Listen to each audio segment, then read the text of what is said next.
बिस्मिल्लाहिर्रहमानिर्रहीम, अस्सलाम वालेकुम। आप देख रहे हैं एहतसाब उसामा तैयब के साथ। नाज़रीन, पाकिस्तान तहरीक इंसाफ की एहतजाजी सियासत के ऊपर हम बात करेंगे। उसके साथ साथ दहशत गर्दी ने जो एक दफ़ा फिर से सर उठाया है, इसके ऊपर हम बात करेंगे। नेशनल एक्शन प्लान की बात करेंगे। आज के प्रोग्राम में जावेद बलोच साहब सीनियर तजज़ियाकार हमारा साथ दे रहे हैं। बलोच साहब, आपका शुक्रिया, आपने वक्त दिया। शहजाद फारूकी साहब सीनियर एनालिस्ट इस्लामाबाद से हमें ज्वाइन किए हुए हैं। शहजाद साहब, आपका शुक्रिया। कर्नल असद साहब सीनियर एनालिस्ट हमारा साथ दे रहे हैं। कर्नल साहब, आपका शुक्रिया। कर्नल साहब, आपसे आगाज़ करूँगा और आपसे जानना ये चाहूँगा कि जो एहतजाजी सियासत है पाकिस्तान तहरीक इंसाफ की, क्या समझते हैं कि ये मामलात को कोई बेहतरी आएगी इसमें या मज़ीद मामलात ख़राब होंगे? बिस्मिल्लाहिर्रहमानिर्रहीम। Usama, thank you very much कि आपके प्रोग्राम में मैं शिरकत करने का मौका मिला। बिल्कुल, मैं समझता हूँ कि ये जो एहतजाजी सियासत है पाकिस्तान के अंदर, और पिछले आप कई सालों से देख रहे हैं, इसका कोई एंड तो नज़र नहीं आ रहा। चाहे इसको आप पीटीआई के साथ लिंक कर लें या फिर नून लीग के साथ, और even for that matter Peoples Party के साथ भी। आई थिंक कि अभी तो ऑलमोस्ट 78 ईयर्स हो चुके हैं हमें आज़ाद हुए, और अब ये भी आप नहीं कह सकते जी कि नहीं, जो हमारी पॉलिटिकल पार्टीज हैं उनको इक़्तिदार में आने का मौका नहीं मिला, या उनको हुकूमत करने का या सियासत करने का तरीका सलीका इख्तियार से नहीं आता। सब चीज़ें इनको पता है।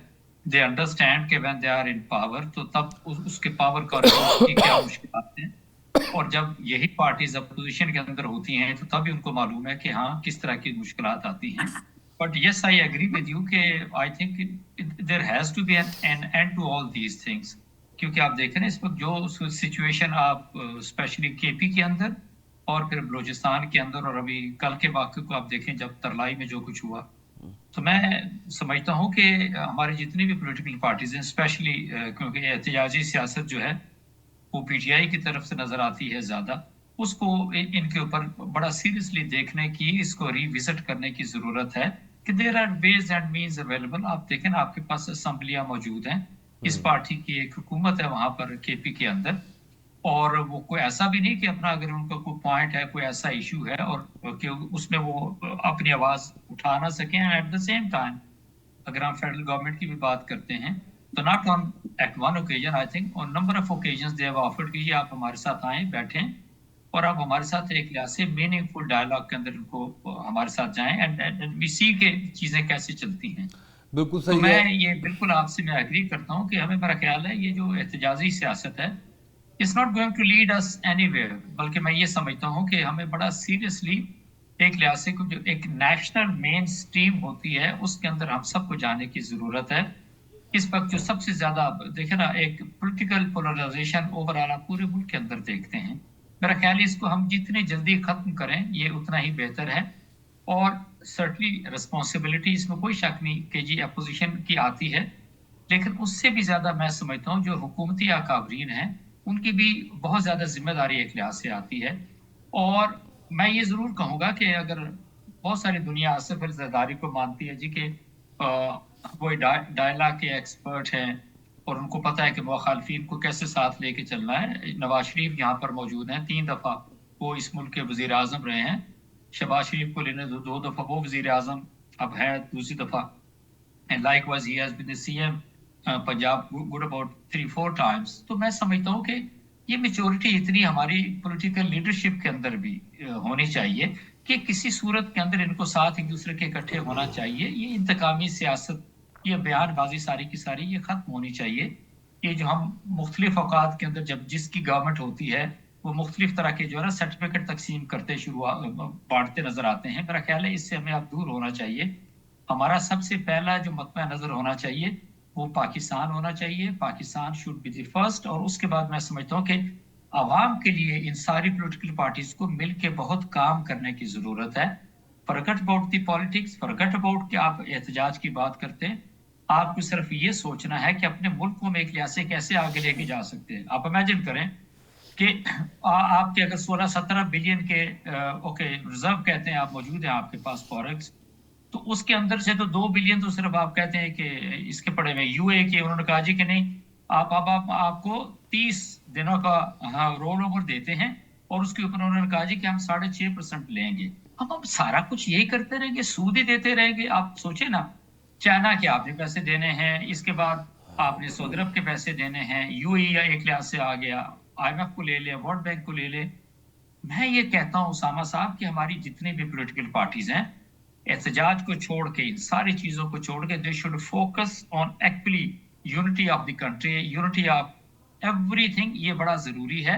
और इस वक्त जिस तरीके से, जिस तरह वो आप अगले सेगमेंट में आप श्योर के डिस्कस करने जा रहे हैं, ये अगर आप टेररिज्म की बात आप करते हैं, तो क्या आप फील नहीं करते कि this is not the time कि आप सिर्फ सियासत करें, सियासत खेलें, या सिर्फ जो है वो आपको बिल्कुल उसके सही ऊपर कल एहतियात साहब, की मैं एहतियात वापस से आता जाना हूँ तो चाहिए? बिल्कुल हम दहशतगर्दी पे भी बात करते हैं। बलोच सब किस पे जिम्मेदारी आयद होती है इस वक्त एहतजाजी सियासत पर? क्या नून लीग को कुछ मुतालबात मान लेने चाहिए या पाकिस्तान तहरीक इंसाफ को कुछ मुफाहमत कर लेनी चाहिए? देखिए, दोनों तरफ से जो है जब बात होती है, क्योंकि सियासत तो समा बात ही जो है वो डायलॉग का है, और जब डायलॉग नहीं होगा, बातचीत नहीं होगी, तो जाहिर बात है एक खराब पैदा होता है और उसमें चीज़ें ख़राब होती हैं। लेकिन डायलॉग कैसे हों, सवाल ये पैदा होता है कि जब दोनों पार्टियां बैठती हैं किसी मसले पे या कोई डायलॉग या मुज़ाकरात के लिए कोई टेबल टॉक होती है, तो उसमें कुछ जाहिर बात है कुछ चीज़ें आप मनवाते हैं, कुछ मानते हैं, तो बीच की राह जो है वो सियासी जमातें निकालती हैं कि अपोजिशन भी जो है उसके भी चीज़ें आगे बढ़ती रहे, गवर्नमेंट के जो है वो भी आगे बढ़ती रहे, मुल्क जो है वो तरक्की करता रहे, पब्लिक जो है वो उसके बारे में सोचें कि अवाम के जो मसाइल हैं वो कैसे हल होने हैं। क्योंकि सियासी जमात जो है वो चाहे तहरीक इंसाफ हो समा, चाहे नून लीग हो, चाहे पीपल्स पार्टी हो, तो हर एक पार्टी जो है, हर एक पार्लियामेंटेरियन जो है वो क्लेम करता है कि मैं अवाम का मैंडेट लेके आया हूँ। तो अगर आप अवाम का मैंडेट लेके आए हैं तो उस मैंडेट का एहतराम करना भी आप पर लाजिम है, और उन लोगों का उस उन लोगों के मैंडेट का ख्याल रखना, उनके मसाइल के हल के लिए कोशिश करना, उनके लिए कानून साजी करना भी आपकी जिम्मेदारी है। तो ये उसी वक्त मुमकिन है उस समय के जब अपोजिशन और हुकूमत जो है वो मिलके पार्लियामेंट के अंदर जो है वो बैठेंगे, पार्लियामेंट के अंदर जो है वो कानून साजी होगी और पार्लियामेंट के अंदर मसाइल का जो है वो हल निकाला जाएगा, ना कि सड़कों पे आएंगे, मामलात खराब होंगे। जो है वो होता है एहतजाज, सियासी जमातें जो है वो लॉन्ग मार्च भी करती हैं, तहरीक भी चलाती हैं, जलसा जुलूस भी करती हैं, लेकिन कुछ जो है वो SOPs के तहत जो है वो चीज़ें होनी चाहिए। ठीक है, आपको जमहूरियत में, आइन में, ये आइन आपको अलाउ करता है कि आप एहतजाज कर सकते हैं, अपना एहतजाज रिकॉर्ड करवा सकते हैं, लेकिन उसमें ये भी लिखा हुआ है कि विद इन द लॉ जो है वो आप ये काम करेंगे, आप किसी का राइट नहीं मारेंगे, किसी को नुकसान नहीं पहुंचाएंगे, किसी जो है वो ट्रैफिक लॉ की जो है वो खिलाफ वर्जी नहीं होगी, और ये सारा कुछ इसमें आइन में बड़ा वाज़ेह है, कानून इसमें बड़ा क्लियर है उसामा। लेकिन होता क्या है कि जब आप दूसरों को, सारी सियासी जमातों को, चाहे कोई तहरीक इंसाफ के बानी चेयरमैन साहब हैं, चाहे कोई और है, जब आप किसी को मानेंगे नहीं, किसी को तस्लीम नहीं करेंगे, तो फिर बात जो है वो खराब होती है। अब मिसाल ले लें 8 फरवरी के एहतजाज की, तहरीक इंसाफ का एहतजाज जो है, बल्कि तहरीक इंसाफ का नहीं, सॉरी, तहरीक खत्म जो है वो तहफ़्फ़ुज़ आईन पाकिस्तान का एहतजाज, क्योंकि तहरीक इंसाफ का जो है वो एहतजाज से कोई तल्लुक़ वास्ता नहीं है। ये जिम्मेदारी जो है वो खान साहब ने दी है तहरीक तहफ़्फ़ुज़ आईन पाकिस्तान को। तो महमूद साहब रशीद साहब का ये एहतजाज हम कह सकते हैं कि उनका एहतजाज होगा, लेकिन उस एहतजाज में अगर जैसे हम माजी में देखते हैं एहतजाज, तो इस एहतजाज में और उस जो पहले माजी में एहतजाज हुए उसमें क्या फ़र्क रहेगा। अब जो इतलात जो हैं वो सारी चीज़ें आपके सामने हैं कि तहरीक इंसाफ अब इस हद तक जो है वो चली गई है कि इस्लामाबाद में कोई जलसा जुलूस नहीं होगा, लाहौर में कोई नहीं होगा, कराची में कोई बड़ा जलसा प्लान नहीं है, मुल्क के किसी बड़े शहर में जो है वो कोई जलसा, कोई तहरीक जो है वो प्लान नहीं है। सिर्फ मैसेज ये किया जा रहा है कि आप अपनी अपनी यूनियन कौंसिल में जो है वो एहतजाज करें, अपने घरों से बाहर निकलें, प्रोटेस्ट करें, रिकॉर्ड करवाएं, और फिर शाम को कमीशन बरदार जो है वो रैली निकाल के, तो अल्लाह खैर सल्ला। तो बात ये है कहने की उसामा के जब अपोजिशन और हुकूमत बैठती है तो फिर मसाइल का हल निकलता है और फिर चीज़ें आगे बढ़ती हैं। एहतजाज आप करते रहेंगे, हुकूमत अपना काम करती रहेगी, اور اس میں سب سے بڑا نقصان جو ہے وہ کس کا ہوتا ہے؟ سب سے جی بڑا نقصان ہوتا ہے میرا نقصان ہوتا ہے، آپ کا نقصان ہوتا ہے، ان شہریوں کا نقصان ہوتا ہے بالکل جو ایسا ہی ہے، کاروبار کے لیے جاتے ہیں، اور ملک کا نقصان جو ہے سب سے بڑا ہوتا ہے اسامہ۔ بالکل ایسا ہی ہے۔ فاروقی صاحب بتائیے گا کہ جو تحریک کے پی کے میں سہیل آفریدی صاحب چلا رہے ہیں، جو دورہ تھا پنجاب کا، جو سندھ کا، آپ سمجھتے ہیں کہ اس کے مطلوبہ نتائج حاصل کر پائے ہیں سی ایم کے پی کے؟ بسم اللہ الرحمن الرحیم، بہت شکریہ سامہ۔ گزارش یہ ہے کہ سہیل آفریدی نے ایک وائب تو کریٹ کی تھی، اور جس طرح سے وہ جا رہے تھے اور جس طرح سے وہ کوشش کر رہے تھے، تو وہ نظر آتا تھا کہ شاید لوگوں کو موبلائز کرنے کی کوشش کر رہے ہیں، اور ظاہر ہے کہ نومبر کے بعد سے یہ ایک بڑی کوشش تھی حالیہ دنوں میں، جو کہ پی ٹی آئی کے جو حامی ہیں یا سپورٹر ہیں یا ہمدرد ہیں ان کو موبلائز کرنے کے لیے، اور چونکہ حالات اس طرح کے تھے کہ شاید یہ لوگوں کو موبلائز کرنے میں ٹائم لگنا تھا، لیکن ابھی یہ جو کل کا پرسوں کا ایک بدقسمت واقعہ ہوا ہے، اسلام آباد کا جو ثانیہ ہوا ہے، اس کے بعد مجھے نہیں لگتا کہ لوگ جو ہیں وہ اس کے لیے ذہنی طور پر تیار ہوں گے یا اس چیز کے لیے باہر نکلنے کو آمادہ ہوں گے، چونکہ حالات کے حوالے سے ابھی جیسے بات ہو رہی تھی تو حالات سوٹیبل نہیں ہیں، سازگار نہیں ہے کہ لوگ سڑکوں پر آئیں۔ لوگوں کو سڑکوں پہ عموماً نہیں آنا چاہیے، یہ ایک عمومی بات ہے۔ کرنل صاحب نے بھی کہا اور بلوچ صاحب نے بھی کہا، تو میں 2-3 چیزیں جلدی عرض کر دوں جی پلیز۔ کہ میرے نزدیک سیاست جو ہے وہ لوگوں کی خدمت کا نام ہے، لوگوں کی زندگی آسان بنانے کا نام ہے۔ اگر ہم سیاست کا مطمع نظر صرف یہ سوچ لیں کہ میرا اور تیرا کیا ہے، ہم آپس میں بانٹ لیں اور باقی جو ہے وہ جہنم میں جائیں، تو میرے نزدیک ایسی سیاست کا نہ تو کوئی مطلب ہے نہ کوئی فائدہ ہے، اور یہ سیاست زیادہ دیر چل بھی نہیں سکتی۔ اور سیاست کے راستے سے ہی آپ چیزوں کا حل نکال سکتے ہیں، لیکن یہ اس صورت میں ممکن ہے جب سیاست کا مقابلہ سیاست سے ہو اور سیاست کا مقابلہ سیاست کر رہی ہو۔ یہاں پر صورتحال تھوڑی مشکل ہے، تھوڑی پیچیدہ ہے کہ ایک طرف جو ہے وہ سیاست دان نہیں ہے اور دوسری طرف بھی سیاست دان نہیں ہے، تو ایسے میں مسائل جو ہے وہ زیادہ گمبھیر ہو جاتے ہیں، مسائل آپ کے جو ہے وہ حل نہ ہونے کی طرف چلے جاتے ہیں۔ وہ جو گانٹھ آپ نے ہاتھوں سے دی تھی اب وہ آپ کو دانتوں سے کھولنی پڑ رہی ہے۔ باقی کرنل صاحب نے اپنے ابتدائیے میں فرمایا کہ جی 16-17 ارب کے زر مبادلہ کے ذخائر ہیں ہمارے، تو جہاں تک میری سمجھ کام کرتی ہے وہ 16-17 ارب جو ڈالر ہیں وہ تو مانگے تاگے کے ہیں، وہ لوگوں کے پیسے ہیں، ہمارا تو کوئی اس میں ٹکا دلا نہیں ہے۔ ہم ایسے ہی وہ جو پنجابی میں کہتے ہیں نا کہ بوجھے چ گاجرا تے بھوکی شکینی، تو ہم یہ بھوکی شکینی کر رہے ہیں، ہمارے پاس پیسے ویسے نہیں ہیں، ہم پیسے اکٹھے کرنے کی کوشش کر رہے ہیں اور اللہ کرے پاکستانیوں کے اور پاکستان کے یہ مسائل حل ہوں۔ لیکن یہ ساری چیزیں جو ہیں وہ پولیٹیکل سٹیبلٹی سے جڑی ہوئی ہیں۔ میں تو صرف یہ ہاتھ جوڑ کر سب سے درخواست ہی کر سکتا ہوں کہ اس وقت جو ذمہ داران ہیں، چاہے وہ کسی طرف کے بھی ہیں، وہ ہوش کے ناخن لیں اور صورتحال کو سمجھیں کہ جس جگہ پہ ہم آ کر کھڑے ہو گئے ہیں یہ ایک بڑی یونیک سچویشن ہے۔ تو اس کا مطلب یہ ہے کہ یا تو ہمیں جلد از جلد اس صورتحال سے نکل کر کسی فیملیئر گراؤنڈ کا رخ کرنا ہوگا تاکہ چیزوں کو ہم کنٹرول کر سکیں، ادروائز ہمارے لیے مشکل یہ ہو جائے گا کہ یونیک سچویشن کا کوئی یونیک سلوشن نکلے گا جو شاید کسی کے لیے بہت زیادہ سوٹیبل ہو اور کسی کے لیے بالکل بھی قابل قبول نہ ہو۔ تو ہمیں جلد از جلد بیک ٹو نارمل ہونا چاہیے۔ ابھی ہم پچھلے کچھ سالوں سے 2-3 سالوں سے ہم ایک ایب نارمل سچویشن میں ہیں، اور ایب نارمل سچویشن سے نکلنے کے لیے ہمیں راستہ تلاش کرنا چاہیے، اور اس کے لیے ہمیں سٹیٹسمین درکار ہیں، سیاستدان درکار نہیں۔ سیاستدان سے آگے کی لوگ جو ہیں وہ یہاں سے نکلنے کا راستہ نکال سکتے ہیں۔ بالکل صحیح۔ کل صاحب یہ بتائیے گا کہ جو دہشت گردی کا اس وقت ناسور پھر سے سر اٹھانے لگا ہے، اس کے اندر ہماری جو پولیٹیکل سچویشن ہے اور اس وقت جو احتجاج کے مطالبات ہیں وہ کس حد تک جائز ہیں، احتجاج کس حد تک جائز ہے، وہ جو ایک پیج پہ ہونے کی بات، جو قوم کا ایک ہونے کی بات، ہم تو اس سے بہت آگے نکل چکے ہیں۔ ہم تو اس وقت بات کر رہے ہیں، جو نون لیگ کے وزراء ہیں وہ کہہ رہے ہیں کہ جی حالیہ جو لہر ہے اس کی وجہ ہی پاکستان تحریک انصاف کی سنتے ہیں تو وہ کچھ اور الزامات لگاتے ہیں۔ تو سر یہ کتنا موقع دے رہے ہیں ہم دشمن کو کہ وہ مزید طاقتور ہو کے ہم پہ حملہ کرے؟ اسامہ، ایک تو میرا خیال ہے میں ضرور مینشن کروں گا، شہزاد فاروقی صاحب نے بڑا خوبصورت انالیسس دیا، اور بالکل انہوں نے ٹھیک کہا کہ جب ملک کے اندر ایک پولیٹیکل انسٹیبلٹی ہوتی ہے तो डोंट एक्सपेक्ट कि जो इकॉनमी है आपकी वो बेहतरी की तरफ जाएगी या आप उसको आगे लेके जा सकेंगे।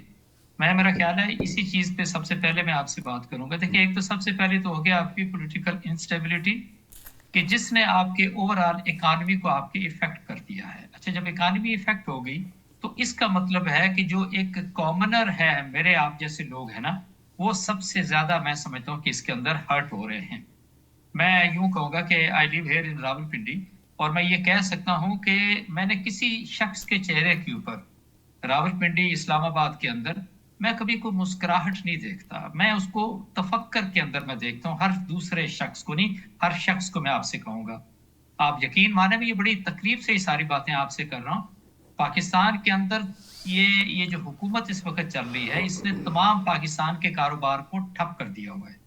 आप देखें ना, अगर हम दुबई की एग्जांपल लेते हैं, हम स्पेन की बात करते हैं, हम यूके की बात करते हैं, उन मुल्कों ने तरक्की की है, ठीक है, उनकी इकानमी तो चल रही थी, लेकिन किसके ऊपर की? वो उन्होंने की रियल स्टेट के ऊपर। और आज पाकिस्तान के अंदर हाल ये है कि what to talk of the private housing societies, ठीक है, उन्होंने भी बड़ी ज्यादतियां एक लिहाज से की हैं, क्योंकि ओवरऑल कोई सिस्टम तो था कोई नहीं। बट सबसे ज्यादा जो ज्यादती हुई है वो हुई है एक आम इन्वेस्टर के साथ। आप यकीन माने, it is not only the real estate की मैं आपसे बात करूं, उसके साथ 40 दूसरी इंडस्ट्रीज जुड़ी हुई हैं जो कि इसके साथ साथ एक लिहाज से चल रही थी। What to talk of other societies, मैं ये कह सकता हूं कि इवन डीएचएस जो हैं, दे आर इन ट्रबल कि ये इन सारी चीजों को उन्होंने कैसे लेके चलना है। Then who is responsible? This political government for the past 4 years, they are responsible कि उन्होंने इस कदर पूरे मुल्क के अंदर मेहम क्रिएट कर दिया है। व्हाई? बिकॉज ये आईएमएफ और वर्ल्ड बैंक जो कुछ कहता है, ये आंखें बंद करके, ये हाथ बांध के खड़े होते हैं और कहते हैं जी जो आप कहते हैं हम उसको सुनने के लिए तैयार हैं। क्यों? इन्होंने 1 बिलियन 1.3 बिलियन जो है वो उन्होंने उनसे कर्ज लेना होता है, और कर्ज की जो शराइत है वो भी मेरा ख्याल है हम सबके सामने है। तो एक चीज तो मैं ये आपसे जरूर कहूंगा, पॉलिटिकल इंस्टेबिलिटी, उसी के साथ इकॉनमी जुड़ी हुई है। अच्छा, फिर ओवरऑल जो इस हुकूमत का ट्रैक रिकॉर्ड है, उसका असर क्या आया है कि वो पाकिस्तानी, स्पेशली स्टूडेंट्स की मैं बात करूं और दूसरे लोगों की बात करूं, वो जब वीजे के लिए बाहर पढ़ने के लिए अप्लाई करते हैं और विजिट के लिए भी इवन अप्लाई करते हैं, तो रिजेक्शन रेट बड़ा हाई चला गया है। Why? Because of the incompetence of this present regime की मैं बात करूं आपसे। It is not only the federal government की बात करूं, इन चारों जो सूबाई हुकूमतें, आप उनको भी उसी जुमरे के अंदर एक लिहाज से रखें। तो मैं ये समझता हूं कि जो हम सियासत की बात करते हैं, all political parties I would say, इसके अंदर पीटीआई है, इसके अंदर नून लीग है, इसके अंदर पीपल्स पार्टी है, जेयूआईएफ है, और इवन एमक्यूएम है, they are playing politics for the past many decades without realizing कि यार हमने पाकिस्तान को आगे लेके चलना है कि नहीं, हमने पाकिस्तान को आगे तरक्की देनी है कि नहीं। yes, people are, मैं समझता हूँ कि प्रोग्रेस तो कर रहे हैं, पर कौन कर रहा है? जो कि पॉलिटिक्स के अंदर हैं, जो कि सिविल ब्यूरोक्रेसी के अंदर हैं, जो एडमिनिस्ट्रेशन के अंदर हैं, they are the one actually जो पाकिस्तान के अंदर पनप रहे हैं। क्योंकि इस वक्त अगर देखा जाए तो आपकी जो ब्यूरोक्रेसी है उसकी पांचों घी में, सर कढ़ाई में, इंक्लूडिंग पुलिस की आप ये बात करें, उनको तो कोई पूछने वाला ही नहीं है। व्हाई? बिकॉज जब आपके जो पॉलिटिशियंस हैं और जो हुकूमत कर रहे हैं, अगर वो जब कंप्रोमाइज होते हैं तो उनको ब्लैकमेल कौन करता है? ये ब्यूरोक्रेट्स के इलाज से करते हैं। इस वक्त अगर हुकूमत चल रही है तो वो चल रही है पुलिस के सर के ऊपर। तो मैं ये समझता हूं कि शहबाज शरीफ साहब को, इट्स नॉट कि आप ये कहें कि नहीं उनको कुछ समझ नहीं है या उनको तजर्बा नहीं है। वो 4 दफा सूबा पंजाब उन्होंने चलाया जो 13 करोड़ आबादी वाला है, 2 दफा he is the premier of this country. तो क्या उनको समझ नहीं आती कि किस तरह की कैबिनेट उन्होंने इलेक्ट करनी है, किस तरह के लोगों को साथ चलना है और किस तरह से उन्होंने एक लिहाज से मुल्क को लेके चलना है? अगर आप देखते हैं फॉरेन फाइनेंस मिनिस्ट्री की अगर कभी आप सुने प्रेस ब्रीफिंग, आपको अफसोस होता है तो व्हाट इज ही टॉकिंग। और बिल्कुल मैं फारूकी साहब से अगेन आई एग्री कि जी बिल्कुल, मैंने कहा जी कि 16-17 बिलियन के फॉरेक्स रिजर्व हैं, लेकिन ऑन ग्राउंड क्या है उसमें आपके अपने कितने पैसे हैं? The most incompetent people at the time, जो कि मैं समझता हूं कि इस वक्त मुल्क को चला रहे हैं। तो मैं तो ये आपसे कहूंगा कि किसी एक स्टेज पे भी चले जाए ना, आप पिछले 4 सालों में 8 सालों को ले लें या 2008 के बाद ले लें, आप यकीन माने 2008 के अंदर, अब अगेन आप कोट अनदर फिगर, पाकिस्तान के जो टोटल कर्जे थे ना, जब परवेज मुशर्रफ को हम कहते थे ही is the dictator, 34 Arab dollar के कर्जे थे पाकिस्तान पे 2008 के अंदर, और अब हम आए हैं 2026 के अंदर और पाकिस्तान पे कर्जे हो गए 130 बिलियन। और इसके अंदर कौन है? सारे के सारे पॉलिटिशियंस हैं with the help of bureaucracy, इन सब ने मिलकर पाकिस्तान का बेड़ा गर्क कर दिया। बिल्कुल सही है साहब। कि नहीं जी हमने सिर्फ पॉलिटिक्स एंड पॉलिटिक्स ही खेल ली है। बिल्कुल। नाज़रीन, एक शॉर्ट ब्रेक के बाद वापस आएंगे, कुछ मजीद बात करेंगे, हमारे साथ रहिएगा।